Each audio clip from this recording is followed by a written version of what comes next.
They warned me not to enter the alien queen's chambers, but I couldn't resist. The engineer's mistake. Zara Novik had precisely three problems: a malfunctioning atmospheric recirculator, an expired access card, and an urgent need to find the nearest waste disposal unit. After 12 hours of recalibrating oxygen scrubbers in the lower maintenance decks of Helios Station, her body was making its biological needs abundantly clear. "Come on, just one working restroom," she muttered, tapping frantically at her datapad station map. The vast Asterian space station was a marvel of engineering: 15 kilometers of interlocking habitation rings, research modules, and zero-gravity agricultural chambers. But its designers had apparently considered human biological functions an afterthought. The map flickered with interference, a common issue in this section of the station where the crystalline architecture interfered with Earth-based technology. Zara squinted at the holographic display, which suggested a maintenance access point somewhere down the shimmering corridor to her left. "Third time's the charm," she sighed, adjusting the tool belt around her waist and heading toward what she hoped was salvation.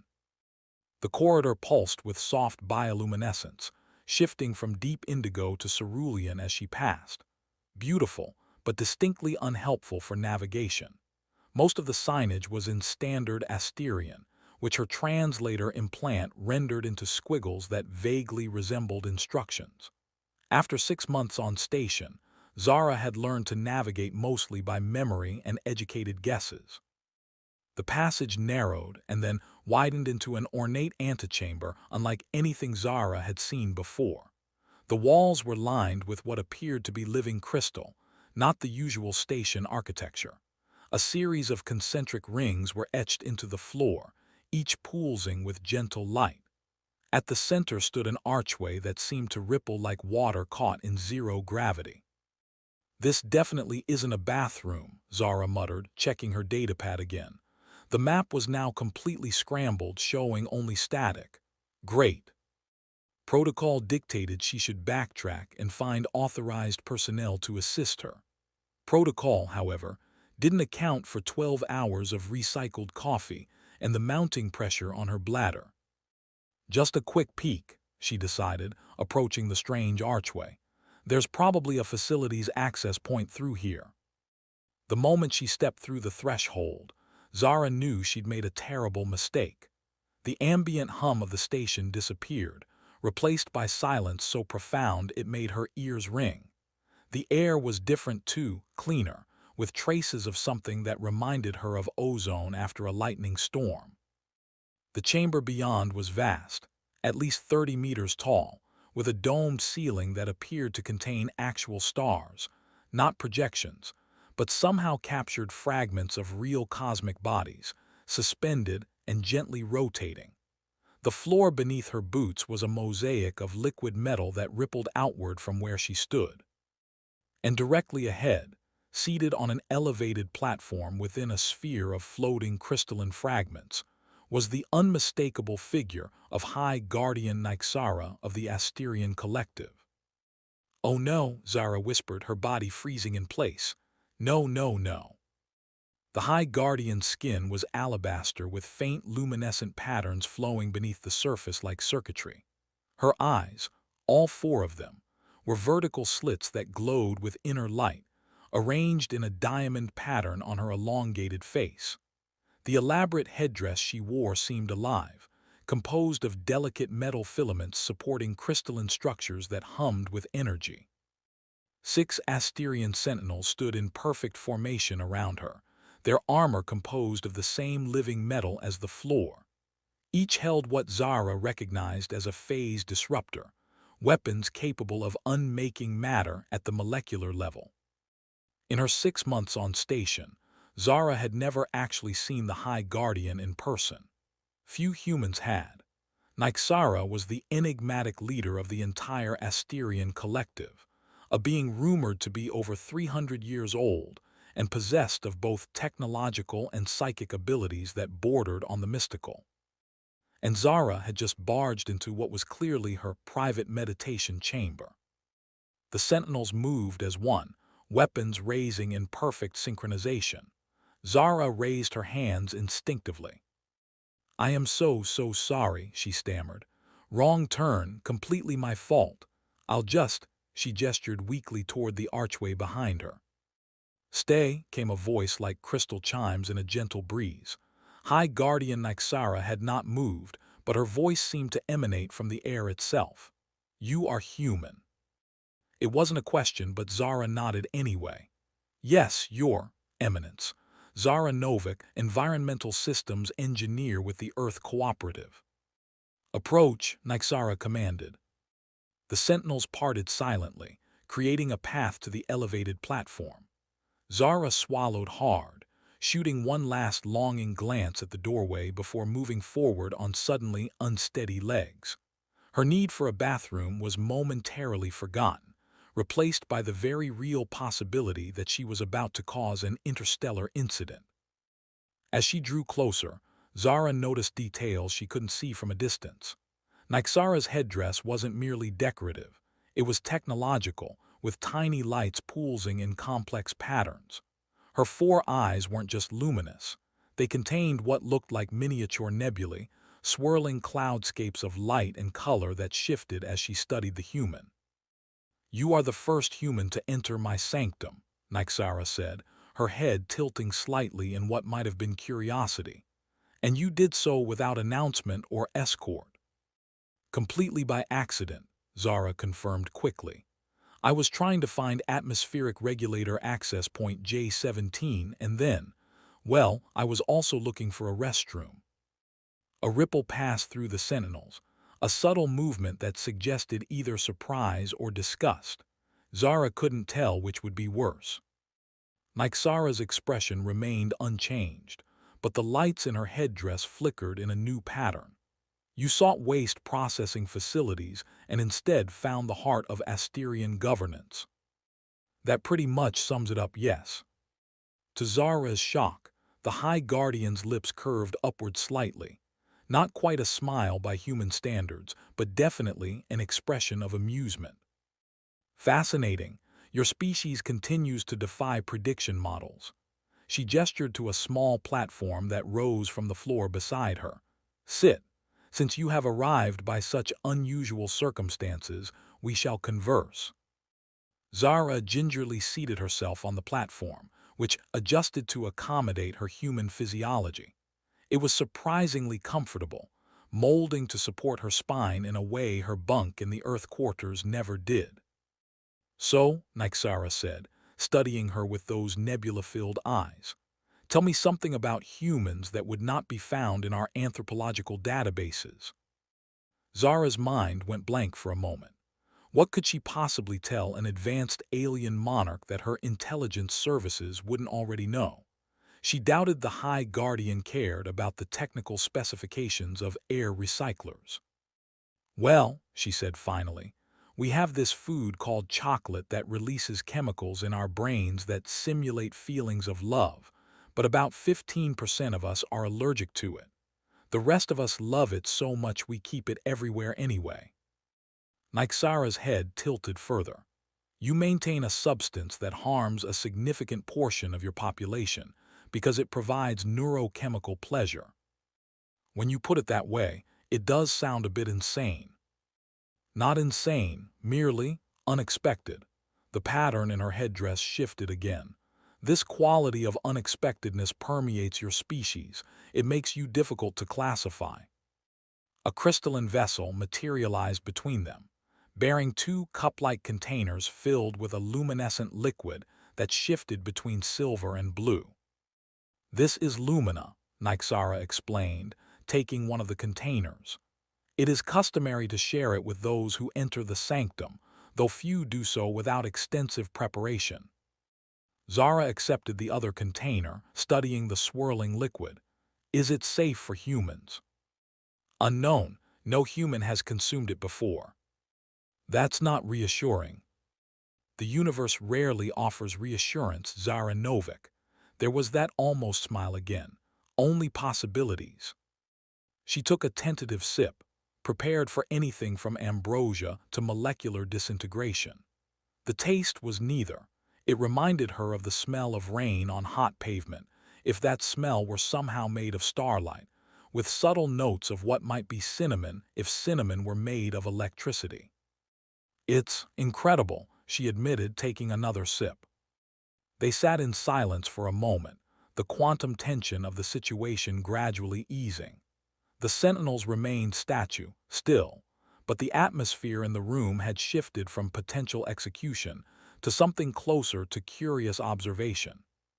"Why are humans here, Zara Novik?" Nyxara asked suddenly. "Not you specifically, your species. What do you truly seek among the stars?" The question caught her off guard.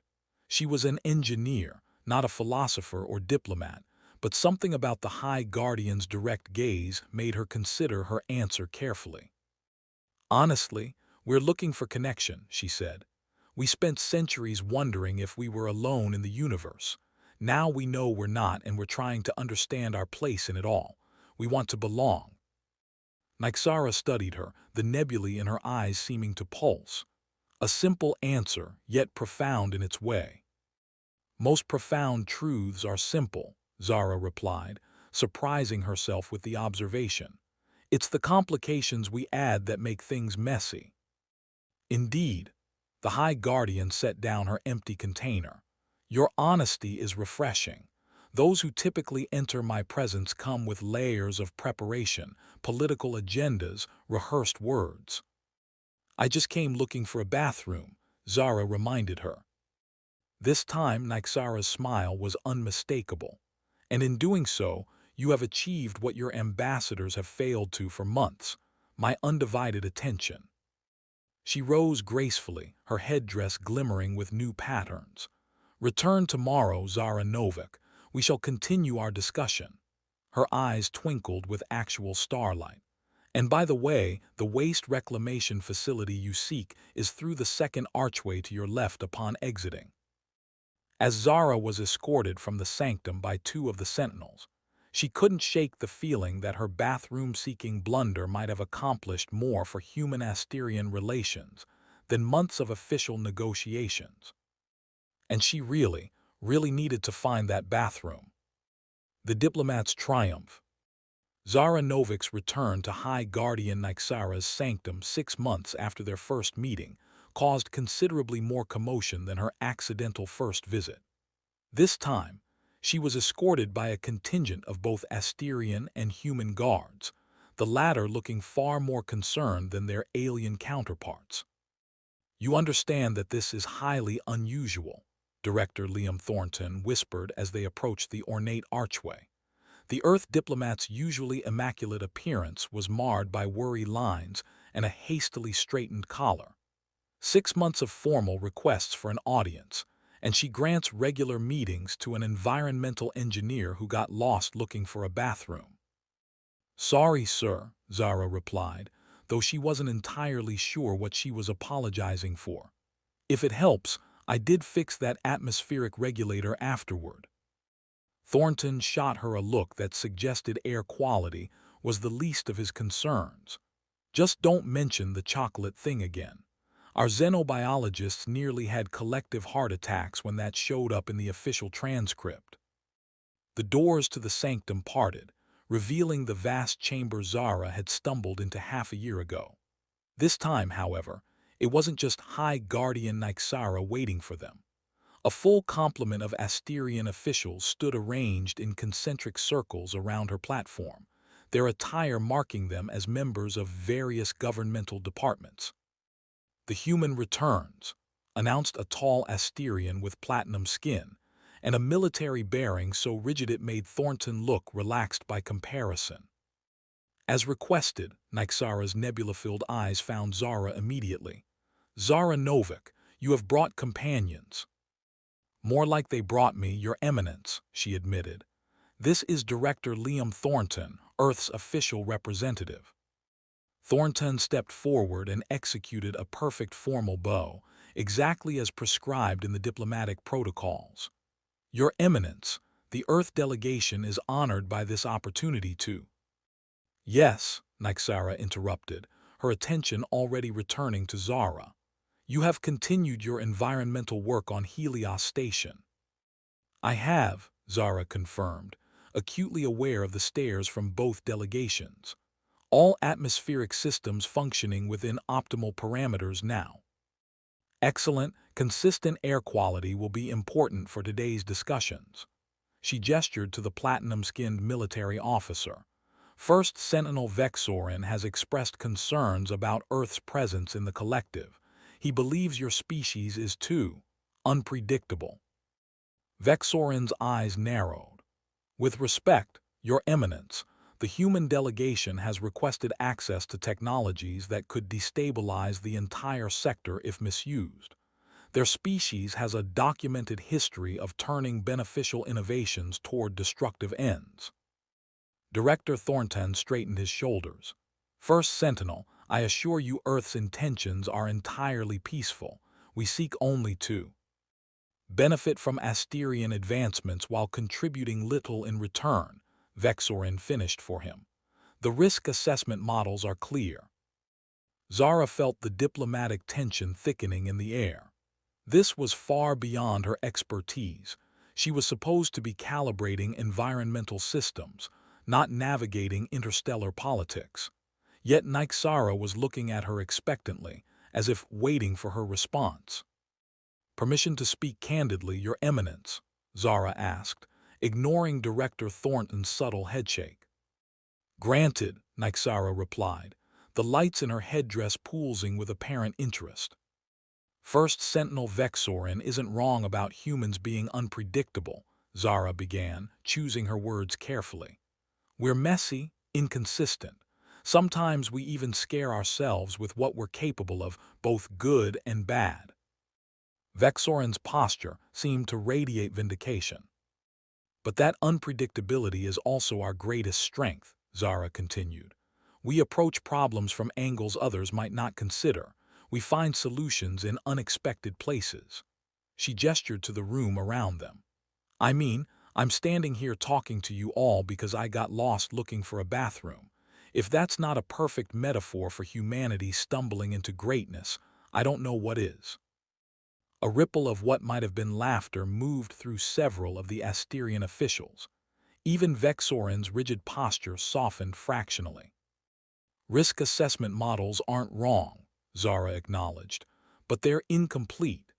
They can't account for the benefits of collaboration that haven't been imagined yet, for the innovations that could emerge when different perspectives collide. Nyxara's almost smile appeared. You speak without diplomatic training, yet your words contain wisdom, Zara Novik. I just fix things, Your Eminence. And sometimes the best way to fix something is to approach it from an angle nobody expected. Director Thornton cleared his throat. While Engineer Novik puts it, colorfully, her sentiment aligns with Earth's official position. We believe that together, our civilizations can achieve far more than either could alone. Nyxara rose from her platform, causing a collective intake of breath from both delegations. It was apparently rare for her to stand during audiences. I have made my decision, she announced, her voice resonating through the chamber. Earth will be granted provisional technological exchange status within the collective, with full review after one planetary cycle.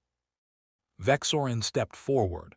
Your Eminence, the security implications will be managed, First Sentinel, her nebula-filled eyes fixed on him.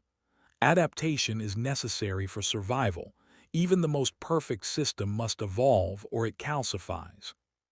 The Sentinel bowed deeply. As you command.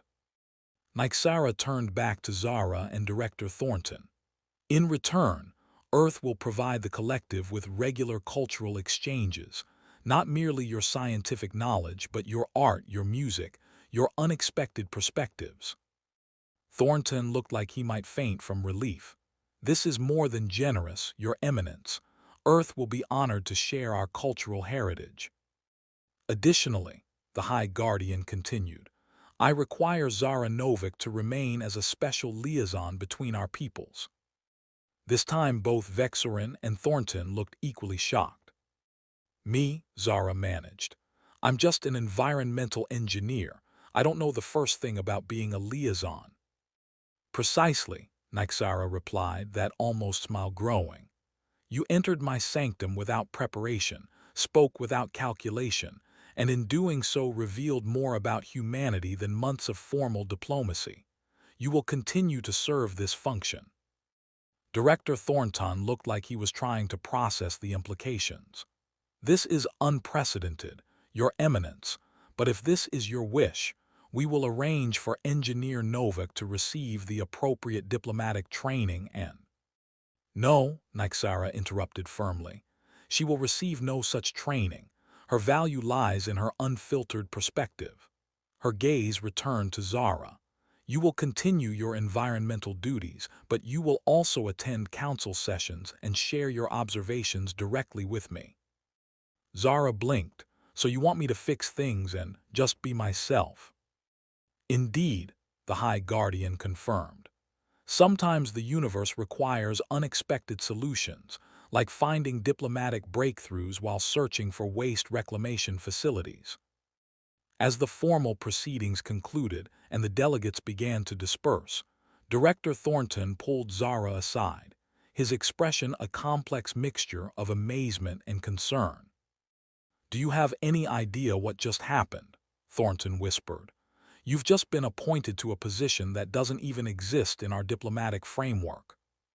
I think I've been promoted to professional human, Zara replied, still trying to process it herself. This could be revolutionary for Earth-Asterian relations, Thornton said. Or it could be a diplomatic disaster. Try not to cause an interstellar incident, would you? I'll do my best, Zara promised, but considering how I got this position in the first place. Before they could leave the sanctum, High Guardian Nyxara approached them, moving with the fluid grace that made it seem as if she were floating rather than walking. Zara Novak, she said, her voice lower than during the formal proceedings. Tomorrow you will join me in the Helios Observatory. There is much of our world I wish to show you. I be honored, Your Eminence. As Nyxara turned to leave, she added, and do not concern yourself with finding the correct path. Sometimes the most valuable discoveries come from taking wrong turns. Watching her go, Zara couldn't help but smile.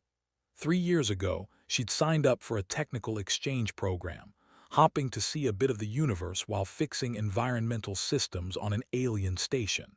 Now she was somehow a special liaison to the most powerful being in the Asterian collective, all because she'd gotten lost looking for a bathroom. The universe, it seemed, had a sense of humor, and perhaps just as High Guardian Nyxara had suggested, that unpredictability, that wonderful, terrifying human talent for stumbling into greatness, was exactly what the ordered perfection of the Asterian collective needed.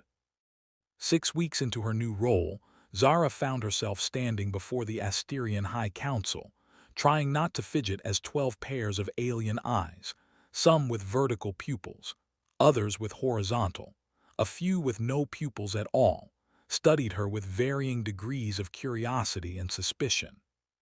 The human will explain the rationale behind their propulsion modifications. First, Sentinel Vexorin announced, his tone making it clear he expected her to fail. This was the third challenge the military faction had thrown at her since her appointment. First had been questions about Earth's conflicting religious systems, then an interrogation about human warfare history. Now they wanted her to justify the engineering team's recent improvements to Helios Station's auxiliary thrusters, modifications that some Asterians viewed as dangerously experimental.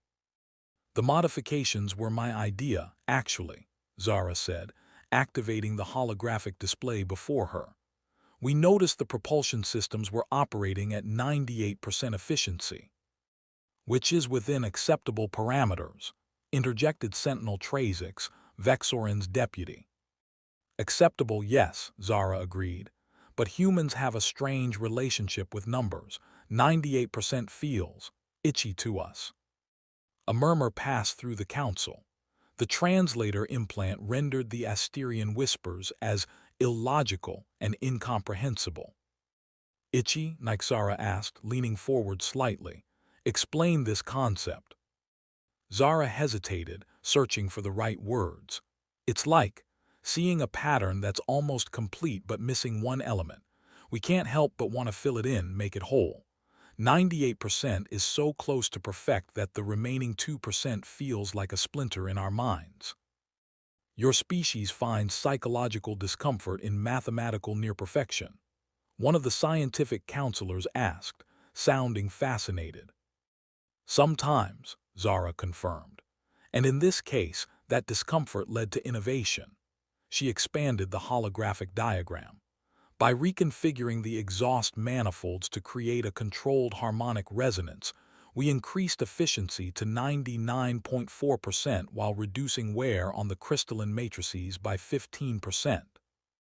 The scientific counselors bent their heads together, discussing in rapid Asterian. Even Vexorin seemed grudgingly impressed.